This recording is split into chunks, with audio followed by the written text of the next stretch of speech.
In our earlier videos, we have been taking a look at the graphs and the various terms that are associated with graphs. We know that graph is an ordered pair of a set of vertices and edges. So how can we represent this graph in an actual digital system? How can these vertices and edges be stored in the computer's memory? One of the very naive approaches to have two lists. One list would be for the vertices and another list would keep the information about the edges. So we can have an array which is being declared for the list of vertices. Since we are assuming that each vertex is storing a character, we have assigned it as a character array. For the edges, we can define a structure which would have the starting vertex or the beginning vertex, or we could have a pointer to that vertex also. Then we have the end vertex or a pointer to that vertex, and possibly if a weight is assigned to the edge, then we can include the weight also in the edge structure. And then we can define an array of this structure. So now we can maintain a list of vertices and then an array of structures also, this edge structure also.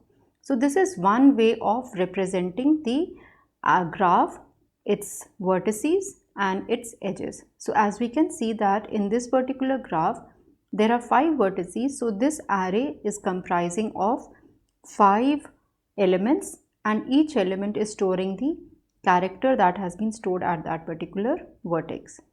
Similarly, in this array of structures, each structure element over here is showing the start vertex and the end vertex and the weight associated with it. So we have an edge between A and B and the weight is 7. So we have the beginning vertex A and the end vertex B and the weight as 7 stored in this structure.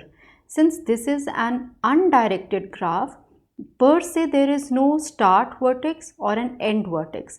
But in a directed graph, these terminologies, these terms would also be important. In an undirected graph, any vertex can be the start vertex and the other vertex would be the end vertex. You can see we have an edge between nodes B and C with a weight of 4. So this is available in this particular structure over here. Since there are 6 edges, 1, 2, 3, 4, 5, 6, there are 6 structure elements over here and these are all part of the array which is storing the edge information. So what do we think would be the space complexity of this particular array? This representation, one, we are keeping an array for the vertices and one we are keeping an array for the edges. Suppose we have a road network like this which is indicating the distance between two cities. So we have these cities which are as vertices and this is indicating the difference. So maybe this is in hundreds of kilometers. So now let us see how much space would be required to store this kind of a graph with such a simple or a naive approach. For the vertices, the space that would be required would be the number of vertices into the size of the string. So whatever is the size of the string over here, that would be multiplied by the number of vertices and that would be stored, that would be the space required for storing the list of the vertices. If we were storing characters only, then this would be 1 byte over here.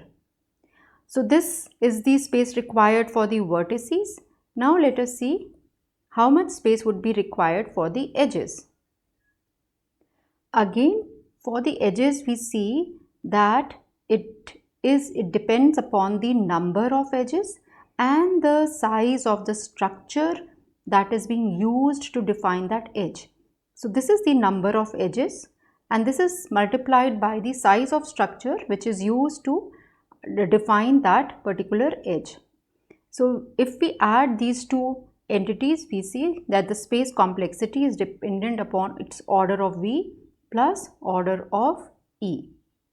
Now let us take a look at the time complexity of this and what are the basic operations that can be performed on this graph and how much time would be required to perform these particular operations. Suppose one of the operations that needs to be performed is to find adjacent node of a given node. So if we want to find, say for example, the adjacent node of node Delhi, so that means first we need to know this, where exactly in this list of edges, where is Delhi coming, and then we have to scan that particular structure to see whether Delhi is contained in that structure or not and which is its neighboring node. So if we go over here, we say that A is representing Agra over here. So these are the way the nodes have been depicted. So we see that if we scan this whole array over here, we will see that wherever D is present, that is the structure where we will be able to find the adjacent node of Delhi. So here we can see that the adjacent node of Delhi is A, which stands for Agra. The another adjacent node is B, which is showing Baroda, and another adjacent node is E, which is showing this node, this city Etawah. So that means if we have to find the adjacent node of a given node, we will have to scan this whole array of edges. So that would result in a complexity of order of E, which is the time taken to scan that array of edges. Suppose now again we have to find if the two nodes are connected or not. So again, if we want to see whether Delhi is connected, node D is connected to node Chennai or not. So first we can find all the adjacent nodes of Delhi, and then we can find whether these nodes, the connected nodes A, B or E, whether they have a path to the required another city or not. This is one thing if we find that there is no path between the two required nodes. So again, if we have to check this, we will have to scan this whole array of edges again, and then again we will see that the complexity would be of order E. Now we know that for a directed graph with n nodes, the number of edges is n into n minus 1.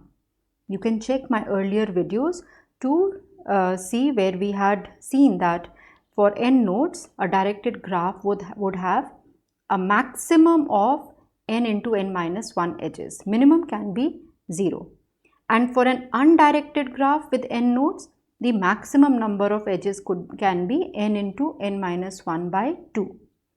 So we see that this is also n square, maximum number of edges, and here for undirected graph also the maximum number of edges is also order of n square. So if we talk about these basic operations where the time complexity is order of E, and we know that E is order of n square, that means time complexity is order of n square. So we say that even for the very basic operations, this kind of a representation is not very efficient, because we would not like an algorithm which takes n square time to perform basic operations. So what can be a better representation of the graph? This we will see in our next video.